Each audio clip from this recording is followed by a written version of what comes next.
आपके ईमान की हिफाजत करेगा। बेशक सुभान अल्लाह। आलिम दीन से सच्ची मोहब्बत करे, मरने के वक्त अल्लाह आपके ईमान की हिफाजत करेगा। अल्लाह ने बहुत सारी नेमतें अता की, मगर सबसे अजीम नेमत अल्लाह ने हमें कौन सी अता की? कौन सी नेमत? सबसे बड़ी नेमत कौन सी अल्लाह ने हमें दी? नहीं मालूम। कैसे पता चलेगा जब रात दिन मोबाइल में घुसे रहोगे? रात दिन जब आप मोबाइल चलाओगे तो आपको कैसे पता कि सबसे अजीम नेमत कौन सी है? अल्लाह ने हमें जमीन दिया, अल्लाह ने हमें जायदाद दिया, अल्लाह ने हमें मालो मनाल दी, अल्लाह ने हमें सारी कायनात की नेमतें अता की, मगर सारी नेमतों में सबसे अजीम नेमत अगर कोई हो सकती है तो वो नेमत ईमान है। इसीलिए अल्लाह ने नमाज को हमारे जाहिर में रखा, रोजे को हमारे जाहिर में रखा, हज और ज़कात को हमारे जाहिर में रखा, मगर नमाज, मगर ईमान चूंकि सबसे कीमती दौलत थी, इसलिए अल्लाह ने उसे हमारे जाहिर में नहीं बल्कि हमारे निहा खाने दिल में रखा। क्यों? इसलिए कि शय जब सस्ती होती है तो उसे छुपाया जाता है, और शय जब महंगी होती है तो उसे पर्दों में छुपाया जाता है। बाबा नारे तकबीर, नारे रिसालत, पैगामे हक कॉन्फ्रेंस, नारे तकबीर, नारे रिसालत। हजरात, सबसे कीमती दौलत हमें अल्लाह ने ईमानत की दी। आप हमें बताओ मुसलमान कि दुनिया में कोई ऐसा ताला है कि जो ईमान के तिजोरी में लगाया जा सकता है? दुनिया में कोई ऐसा सिक्योरिटी गार्ड है जो हमारे ईमान की जमानत ले सकता है? सवाल ही नहीं पैदा होता है, कोई हमारे ईमान की हिफाजत नहीं कर सकता है। हाँ, मगर आज की इस मजलिस में इस बात को अपने दिल में लिख लो कि अगर आप अपने मस्जिद के इमाम साहब से मोहब्बत करेंगे, मरने के वक्त मेरी गारंटी है कि आपका ईमान जरूर सलामत रहेगा।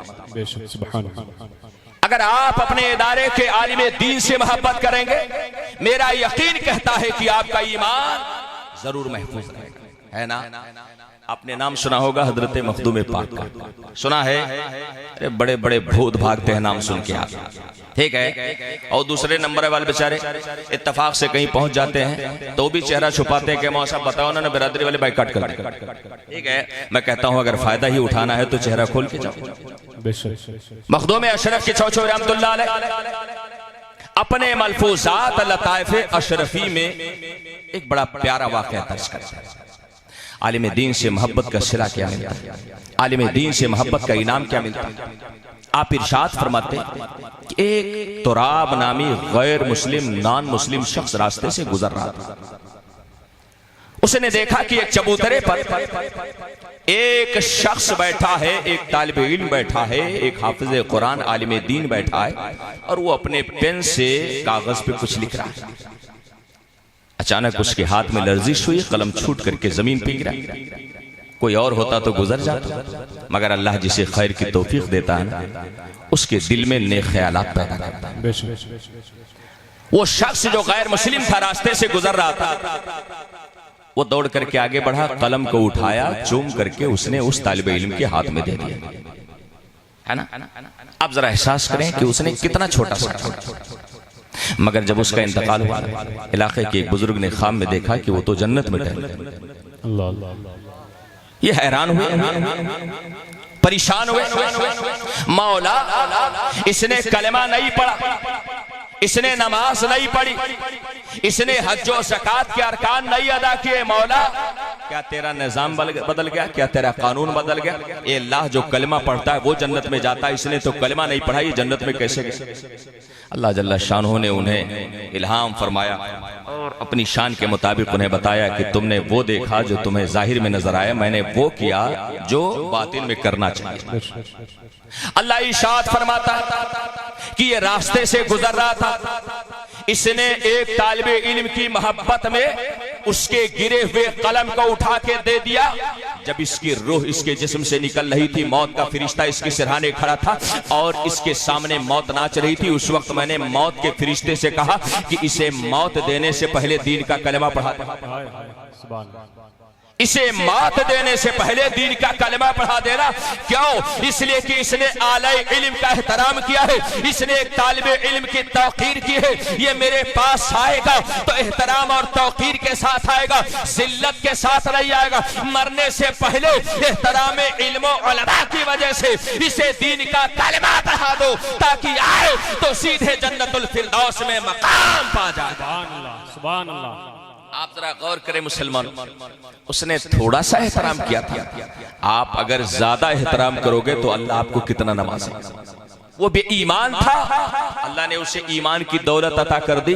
आप अगर साहिब ईमान हो, मैं यकीन के साथ कहता हूं, उलमा से सच्ची मोहब्बत करो, मरने के वक्त अल्लाह जल्ला शानो आपकी जबान पर कलमे ला इलाहा इल्लल्लाह अता करेगा। सुभान अल्लाह। उलमा से सच्ची मोहब्बत। और मैं आपसे अर्ज करूं, आज जो हम अपने दस्तरखान पे खाते हैं, हम ये सोचते हैं कि हम अपने हाथों की कमाई खाते हैं। हम ये सोचते हैं कि हम अपने खेत से पैदा होने वाला गल्ला खाते हैं। नहीं मुसलमानों, आज अगर हमें रोजियां दी जा रही, आज अगर हमारे दस्तरखान पर रोटी मुयस्सर है, तो वो किसी और की बरकत से नहीं, बिलाशुबहा वो आलिम दीन की बरकत से। सुभान अल्लाह। आलिम दीन की बरकत से रसूल पाक का दरबार, आकाए दो जहां सल्लल्लाहु अलैहि वसल्लम की बारगाह में एक छोटा सा भाई है जो आकर के रसूल पाक की बारगाह में इल्म दीन हासिल करता है। उसका दूसरा भाई है, वो दिन भर मेहनत और मजदूरी करता है। एक दिन थक हार करके रसूल पाक की बारगाह में आया और अर्ज किया, हुजूर मेहनत मैं करता हूँ, रोटी ये तोड़ता हूँ। हुजूर रात दिन पसीना मैं बहाता हूँ और ये शाम को जाकर के आराम से खाना खा के बिस्तर ले लेता है। हुजूर मेहनत इसे नहीं करनी, इसे तिजारत नहीं करनी, इसे ज़राअत नहीं करनी। हुजूर ये परेशान नहीं होता, ये रात में जाता है आपके दरबार से और रोटी तोड़ करके आराम से मीठी नींद के मजे लेता। आकाए दो जहां सल्लल्लाहु अलैहि वसल्लम इरशाद फरमाते हैं कि ए नादान, क्या तुझे पता नहीं है कि तुझे जो रोजी मिल रही है, क्या तू ये सोचता है कि मेरी मेहनत की वजह से मिल रही है, मेरे कमाई की वजह से मिल रही है? नहीं, लालका तुरज़क़ु बिही। आका इरशाद फरमाते हैं, अल्लाह जो तुझे रोजी अता करता है वो इसी तेरे आलिम दीन भाई की वजह से अता करता है। ये तेरी कमाई का रही, इसके इल्म दीन मुस्तफा का सदका।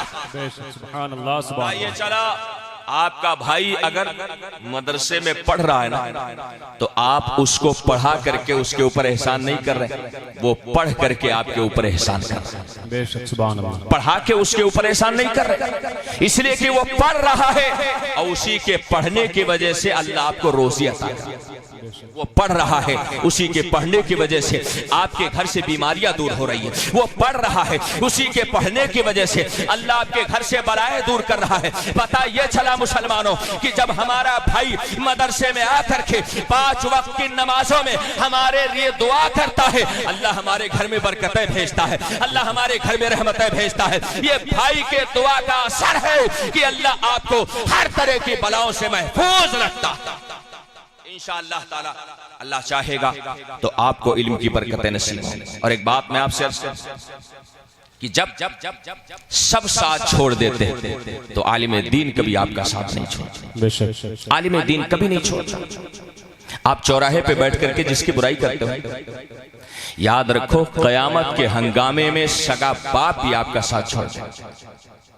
कयामत के हंगामे में सगी माँ के पास जाओगे, एक नेकी कम पड़ रही है, अम्मी जान जरा एक नेकी दे दो। माँ कहेगी बेटे तेरे पास हो तो मुझे दे दे, मैं खुद जन्नत में चले जाऊं। नफसी नफसी का आलम होगा। कुरान फरमाता है कि बाप बेटे से भागेगा, बेटा बाप से भागेगा, माँ अपने बेटे से बेटी से भागेगी, बेटी अपनी माँ से भागेगी। ऐसे वक्त में मुसलमानों एक शख्स अल्लाह की बारगाह में हाजिर होगा। अल्लाह जल्ला शानो फरमाएगा कि इसे जहन्नम में लेकर जाओ। फरिश्ते उसे जहन्नम में लेकर जा रहे होंगे। रास्ते में एक आलिम दीन गुजरेगा, वो शख्स दौड़ करके आलिम दीन के पास पहुंचेगा। हुजूर पहचाना आपने पहचाना? वो आलिम दीन कहेगा हाँ मैंने पहचाना। उस वक्त इंसान की मेमोरी बड़ी तेज, उसकी मेमोरी बड़ी तेज होगी। पहचाना? कहा हुजूर पहचाना। कहाँ पहचाना? कहा कैसे पहचाना? कहा मुझे याद है कि मुझे एक बार वजू के एक लोटे पानी की जरूरत थी, तूने मुझे वजू का एक लोटा पानी दिया था।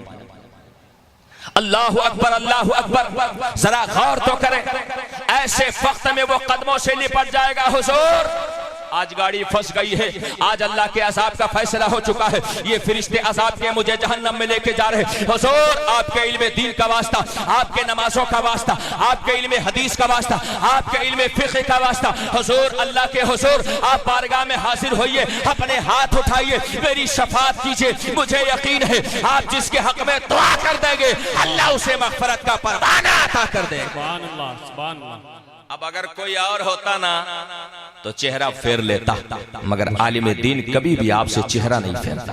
बेशक वो अल्लाह के हुजूर पहुंचेंगे, हाथ उठाएंगे, अर्ज करेंगे मौला मेरे सीने में तेरा कुरान है उसका वास्ता, मेरे सीने में तेरे रसूल की हदीस है उसका वास्ता, मेरे सीने में असाले शरिया का इल्म है, ये अल्लाह उसका वास्ता, नमाज तहज्जुद का वास्ता, नमाज नवाफिल का वास्ता, नमाज पंजगाना का वास्ता, ए अल्लाह मेरे इल्म दीन का वास्ता, ए अल्लाह मेरी खिदमत दीन का वास्ता है। परवरदिगार आदम आज मुझे वजू का एक लोटा पानी देने वाला शख्स जहन्नम की तरफ जा रहा है, ए अल्लाह तेरी रहमत कब होगी, ए अल्लाह तेरा दरिया करम कब जोश में आएगा। आलिम दीन दुआ करेगा, अल्लाह इरशाद फरमाएगा हे आलिम दीन जा तू भी जन्नत में चला जा, और जो तुझे एक लोटा पानी दिया है तेरे सदक़े में मैंने उसकी भी मग़फ़िरत कर दी है, उसे भी तू जन्नत में लेके जा। पता ये चला आलिम दीन ना तो जमीन के ऊपर साथ छोड़ता है, ना तो कब्र में छोड़ता है, ना ही मैदान महशर में छोड़ेगा।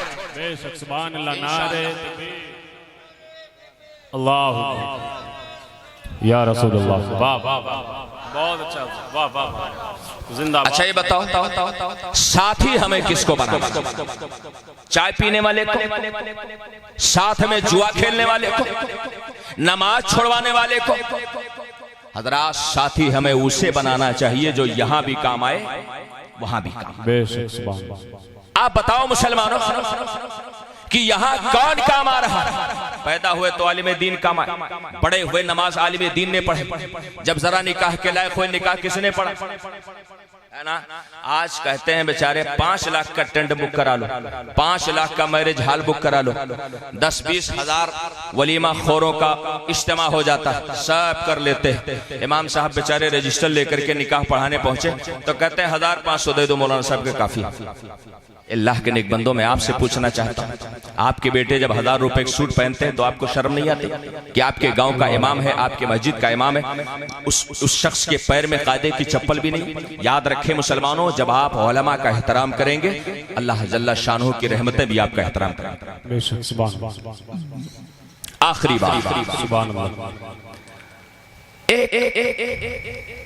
मदरसा जिसमें हाफिज़े कुरान बनाया जाए, ये दारुल साबरिया। मैं आपसे अर्ज कर दूं कि आपका घर चले ना चले मगर दारुल साबरिया जरूर चलना चाहिए। सुभान अल्लाह। आपके घर में टाइल्स लगे ना लगे मगर दारुल साबरिया में टाइल्स जरूर लगना चाहिए। आपके घर में खाने को हो ना हो मगर दारुल साबरिया का कोई तालिब इल्म भूखा नहीं रहना चाहिए, है ना? आप कहते हो मौलाना साहब हमारी दुआएं नहीं कबूल होती। मैं कहता हूं अगर दुआओं की कबूलियत की जमानत चाहिए ना तो आओ दारुल साबरिया में किसी तालिब इल्म को एक जोड़ा कपड़ा दे करके उसके वसीले से दुआ कर लो, अल्लाह आपकी दुआएं कबूल करे। आप जरा गौर तो करें, उलमा ने फरमाया कि जब खाने काबा को एक बार देखो अल्लाह एक दुआ कबूल कर। आप बताइए देखना बड़ी चीज है कि खाने काबा की तामीर करना जरूरी है? जब देखेंगे तो एक बार देखेंगे, बनाएंगे तो न जाने कितनी बार देखेंगे।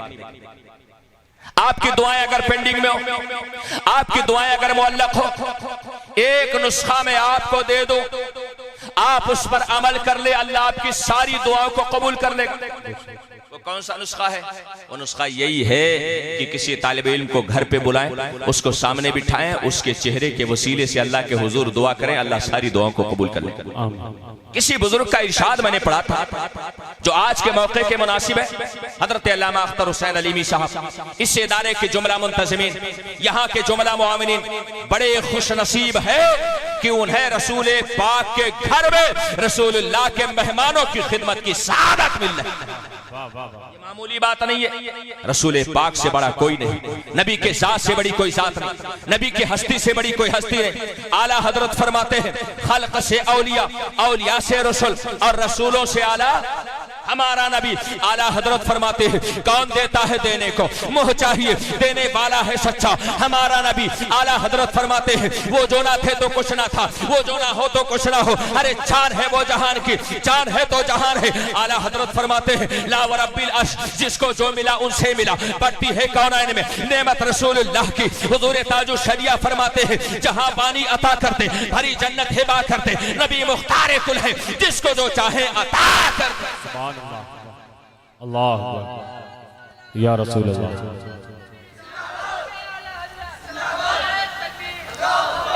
खाने काबा की तामीर करना यह नबियों की सुन्नत।